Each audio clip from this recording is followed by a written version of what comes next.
Bonjour, hello, and welcome everyone. Thanks for being here with us this afternoon.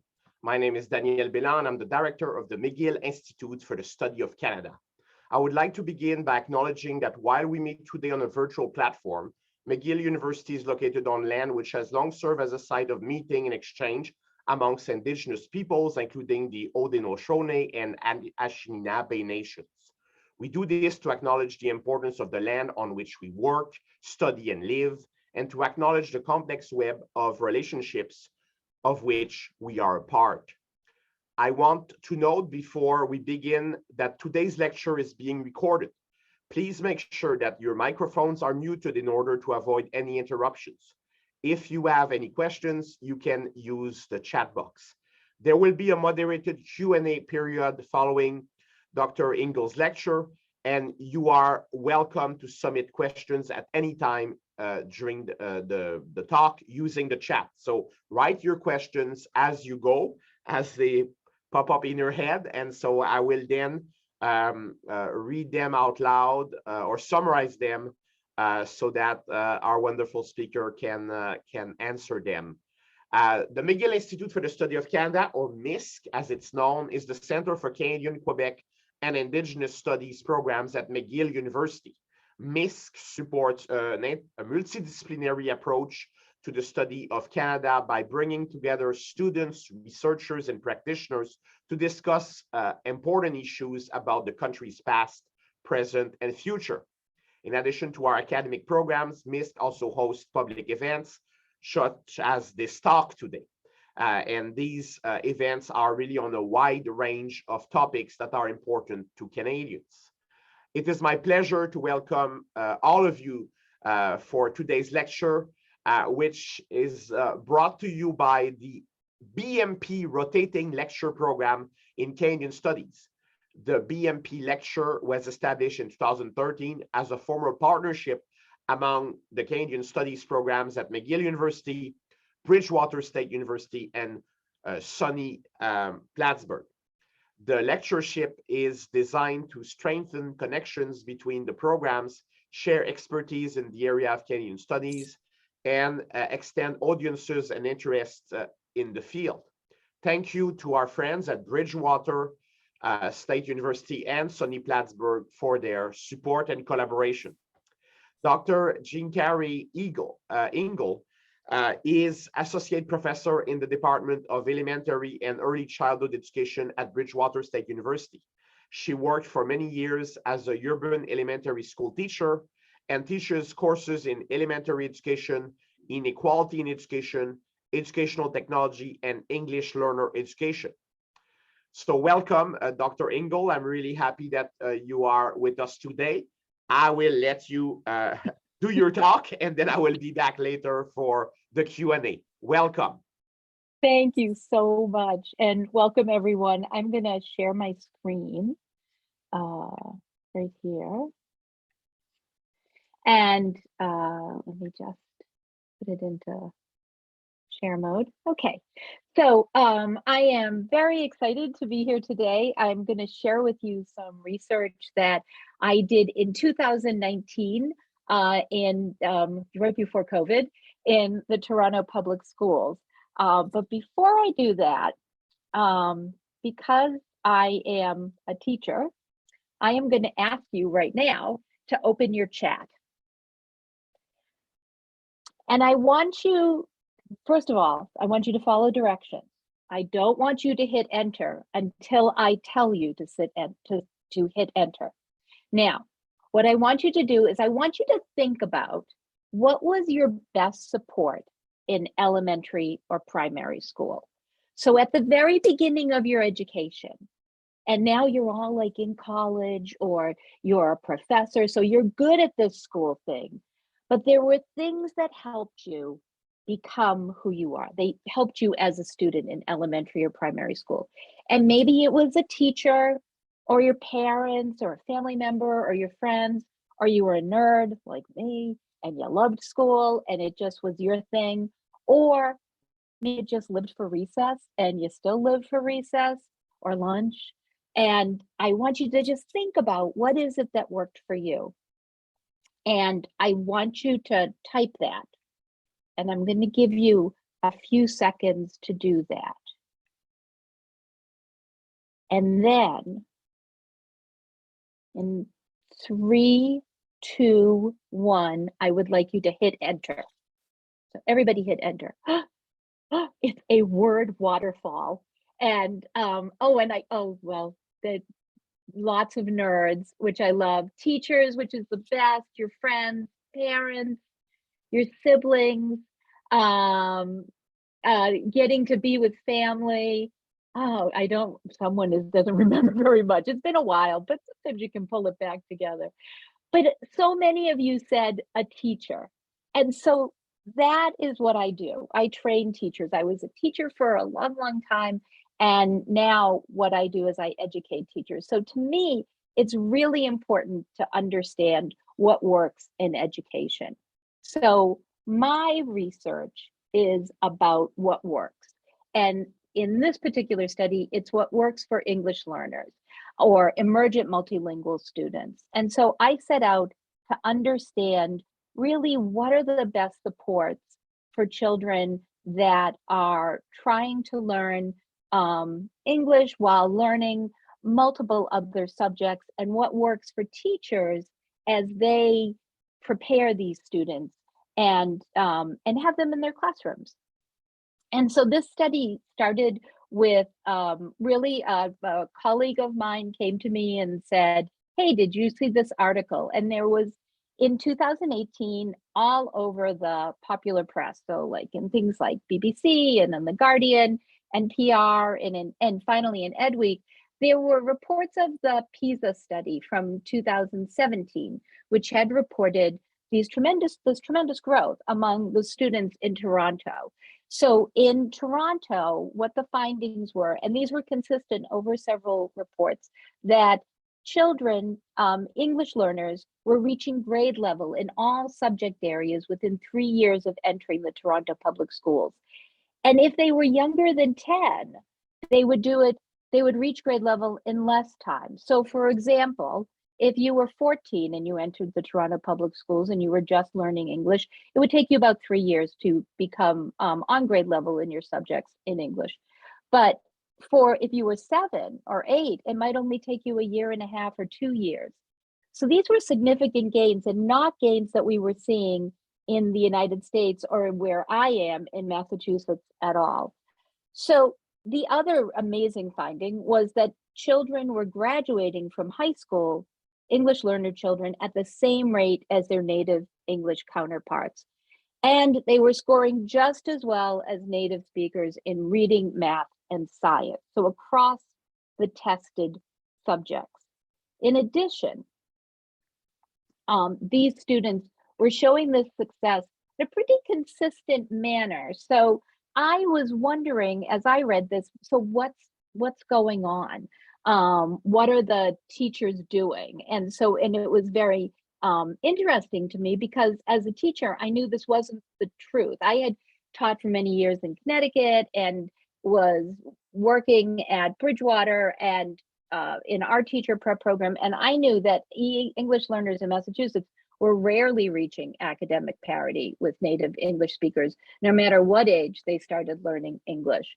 And that nearly 25% of the English learners in Massachusetts never completed high school.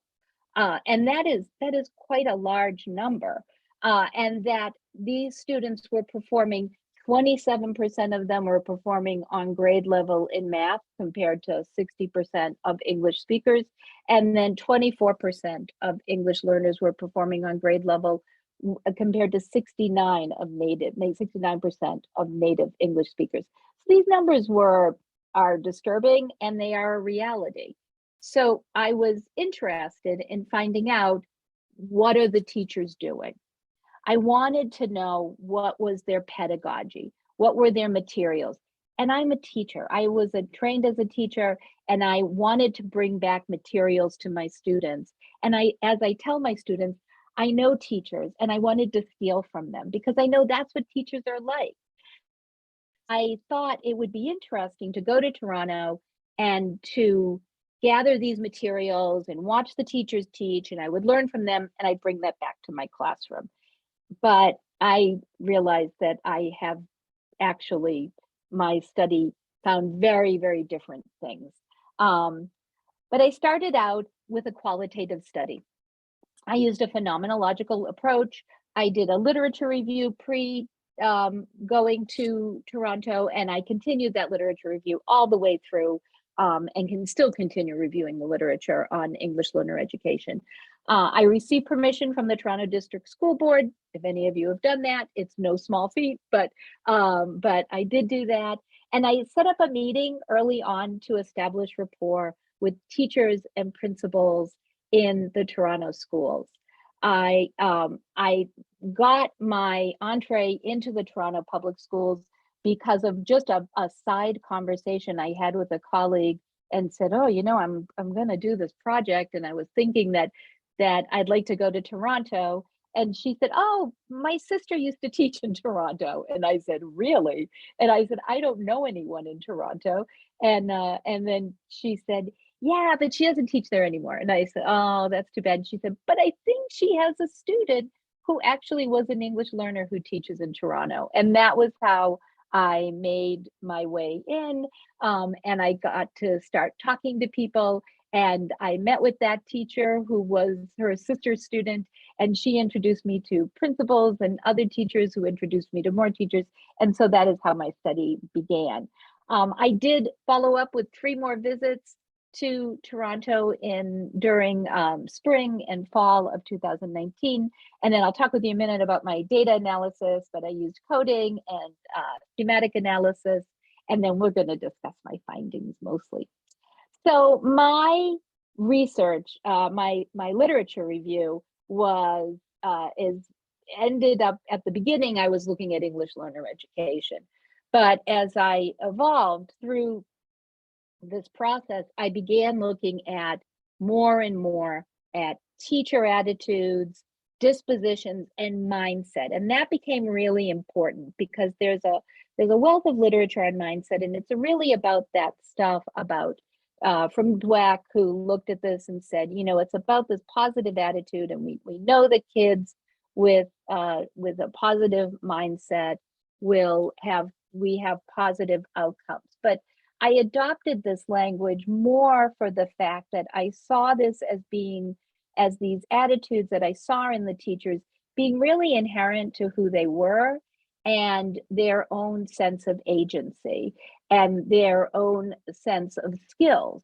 And so I felt very that I wanted to use that language around it. I also found that something that I wasn't thinking of at the beginning, but makes perfect sense in terms of education, is family engagement. We know that students who see their families engaged with their school do better overall. And this was a real focus for these teachers. And then finally, I use the term refugee education just because it's used somewhat in the literature and in some of the materials, but I'm really talking about education of students who had experienced refugee status, had been in perhaps refugee camps, and those students, their education really has a focus in Toronto that honestly was something I did not know that I was going to be finding it so widespread. So my data collection. So my sampling criterion, I went out, you know, I found these teachers, I met them, I talked to them. It was just a wonderful, wonderful experience. And really, it was a snowball sampling because I would meet one and then they would put me to someone else, and another principal would introduce me to another principal and so forth. I ended up working with 11 people. My criterion for it was that they had to be educators in the TDSB. They must work with English learner students, and they must be educators in grades pre-K through 8. So that primary, elementary, pre-high school stage. I was interested in that because I'm an elementary and early childhood education professor. So I'm interested in those strategies, that pedagogy that really support those learners in that age group. my data analysis.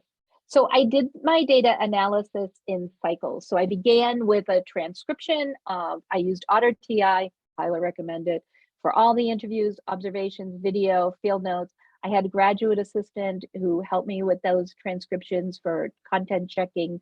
Really recommend having a graduate assistant. It was wonderful. And then I use Atlas TI qualitative software to support my analysis, but I did a lot of just sort of thematic analysis by hand. So my cycles, in my first cycle, I looked at it, I had in vivo coding. So I just looked at what were people saying and what were the sort of terms repeated over and over again, and then descriptive coding.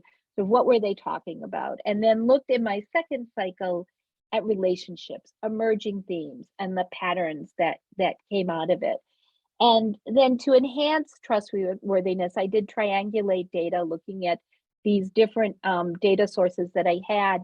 But then I did follow-up interviews. I contacted people, and even during COVID, when I would talk with people by email, by Zoom, I also did member check and some peer feedback with colleagues, just kind of go over, like, am I seeing what I'm seeing? And this is what I saw. These are my findings. So these are my broad findings. The major areas were on teacher mindset, family engagement, and refugee education. And I know I don't have you for a 2-hour lecture, lucky you, but I am going to just go over a few of these because I want to bring them to your attention and share with you why they are meaningful, especially for a teacher from the United States. So I'll begin with talking about teacher mindset and life experience, which was really a significant part of the study that I did.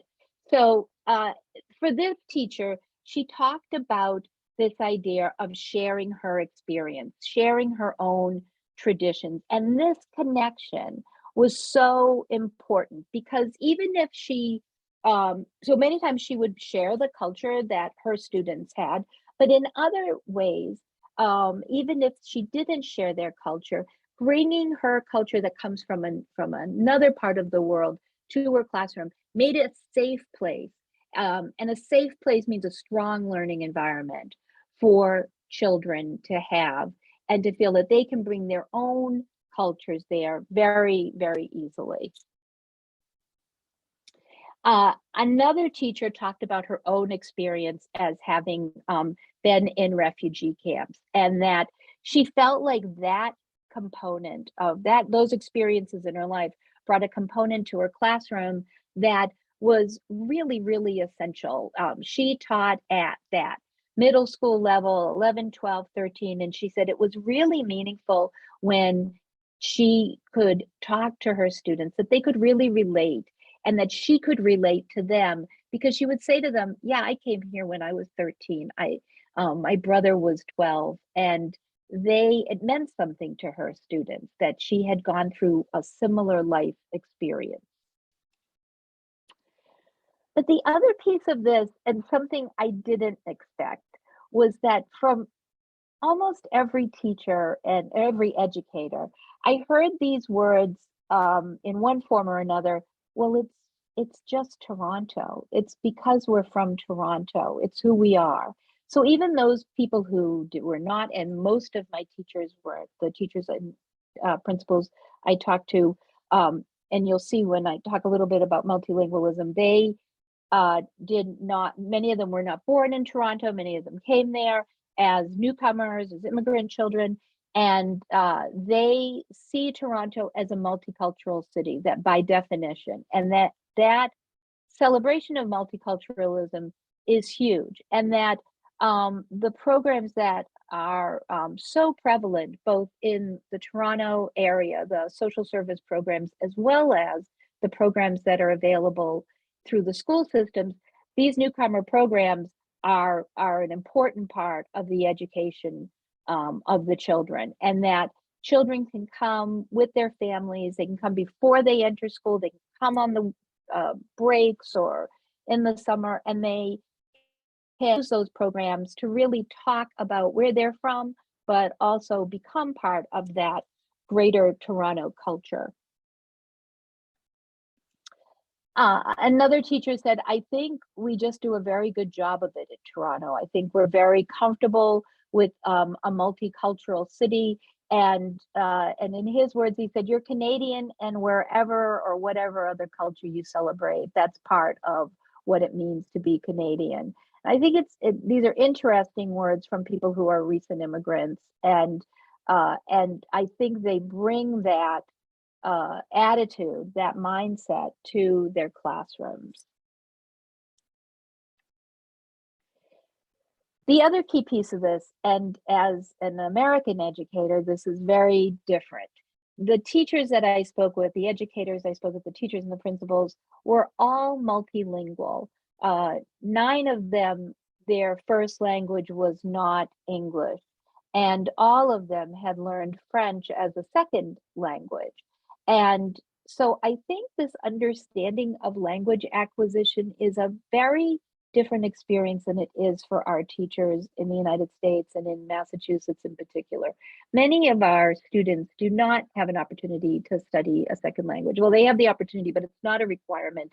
And so they don't often do it. Some do, and it's tremendously beneficial, but not to the degree that it, and not the numbers that I saw in Toronto. And I know I've talked to colleagues of mine who have said, oh my gosh, we think we don't have a multicultural workforce in Toronto, colleagues who are, working in Toronto, but compared to our teacher workforce, it's much more diverse, and the languages was incredible to me that there were so many teachers who were not necessarily ELL teachers, just a second grade teacher, who maybe spoke 2 or 3 languages, and whose first language, their heritage language, was a language other than English. So I think this quote from this one teacher, from a reading teacher, said to me, sometimes it means the kids will only understand it if I speak in the language that they know. So I do. I use Farsi or Arabic or Urdu. And, her heritage language was Urdu. So this is so important when you are teaching children. We teach them complex content, and to be able to understand their struggle to understand that content in the language that they're thinking in, very, very important. The next thing I found was family engagement. Family engagement is, we know it's really important. It was something that was really key. I heard it from everyone I spoke with. They talked a lot about the families being an important part of their classrooms and the culture of the schools. So family and the culture of the children are in the classroom. There's programming around this. There are home visits, which is really common. I heard that from multiple teachers and administrators.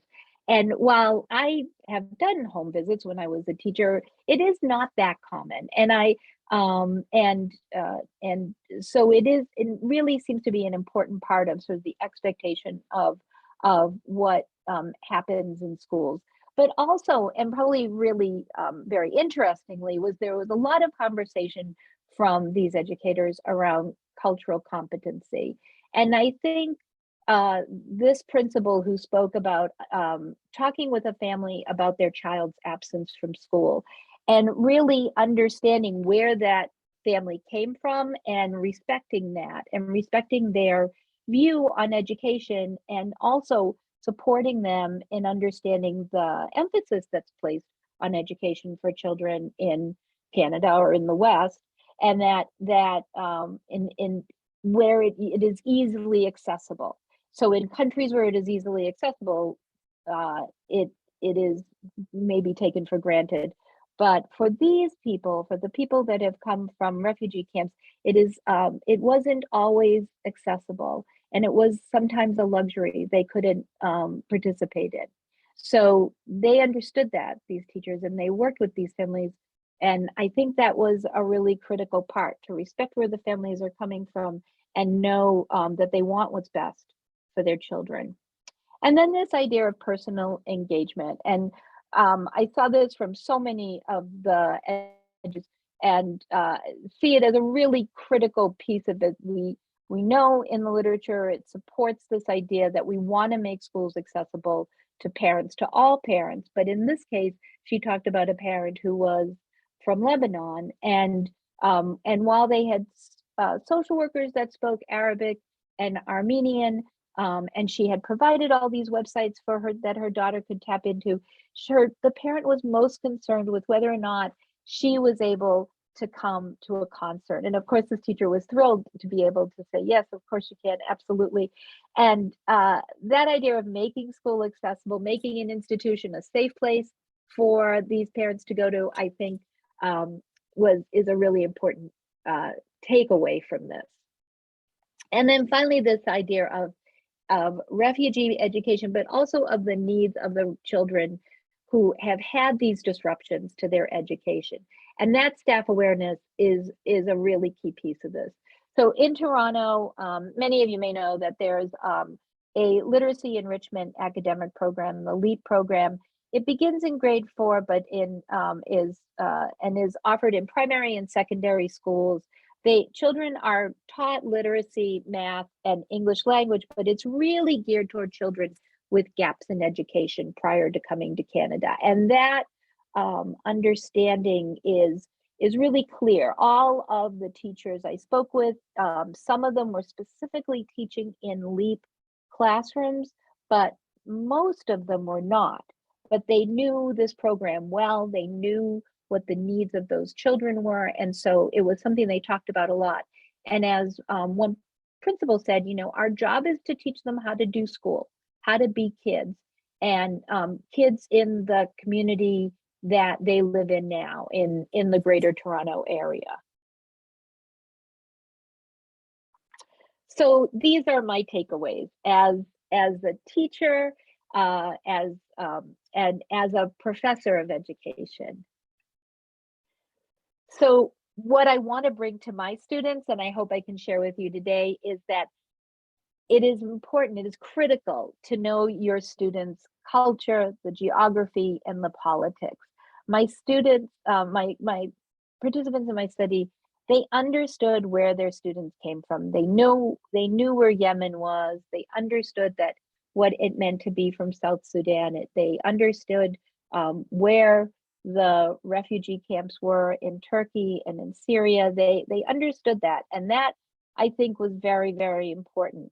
Also, it is critical for us to build a multicultural, multilingual workforce. I'm probably preaching to the choir here, but it is clear that this workforce takes it for granted what they know, and they take it for granted of the value of both their language ability, but also their life experience. And then also, and obviously, to engage parents very systematically, school-wide and in the classroom, and that these three areas really work together. So I have one last story for you, because I always tell a story. And this is from one of the teachers, and an ELL teacher, and she had said, I was really struggling working with children who are Syrian. I was struggling with Arabic. I was trying to learn Arabic, but I wasn't doing a very good job of it. And one of the social workers said, Syrian kids speak 2 languages. They speak Arabic, and they speak soccer.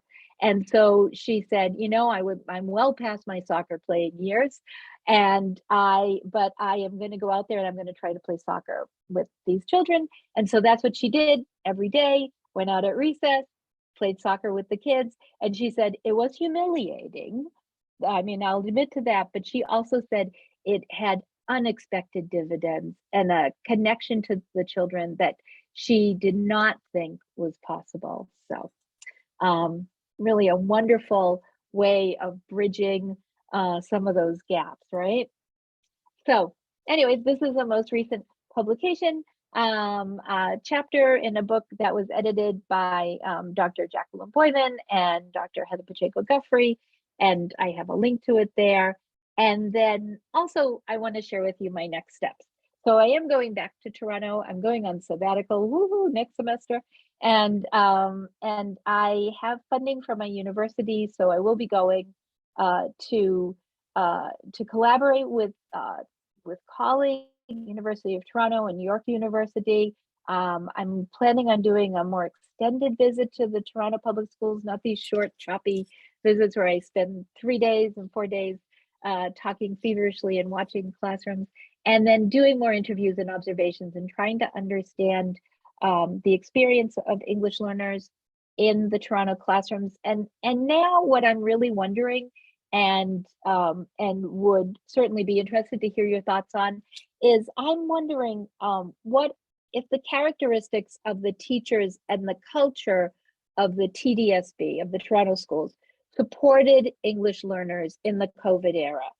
I don't think we're post-COVID, but during this time of emergency shutdowns and our remote learning, I'm wondering if that culture was able to support those students. And then I'm also wondering if students, since these teachers had so much success with students who have gaps in learning, children who, because of war or because of life circumstances, were not able to attend school on a regular basis, does this provide educators with a framework to now work with English learners who have had disruptions to learning, and maybe all learners who have had these disruptions to learning caused by COVID? Wondering if some of those lessons that they learned, those strategies they've used, work in a more generalized format. So that's where I'm at. And I really want to thank you. I really want to thank the McGill Institute for the Study of Canada. I want to thank the Toronto District School Board and all those wonderful teachers. I want to thank BSU Canadian Studies, which is phenomenal, and the Bridgewater State University Center for the Advancement of Research and Scholarship, which provided funding for some of my work. These are ways to connect with me, and I'd love to hear from anyone. And I will take questions, and I will stop sharing my screen.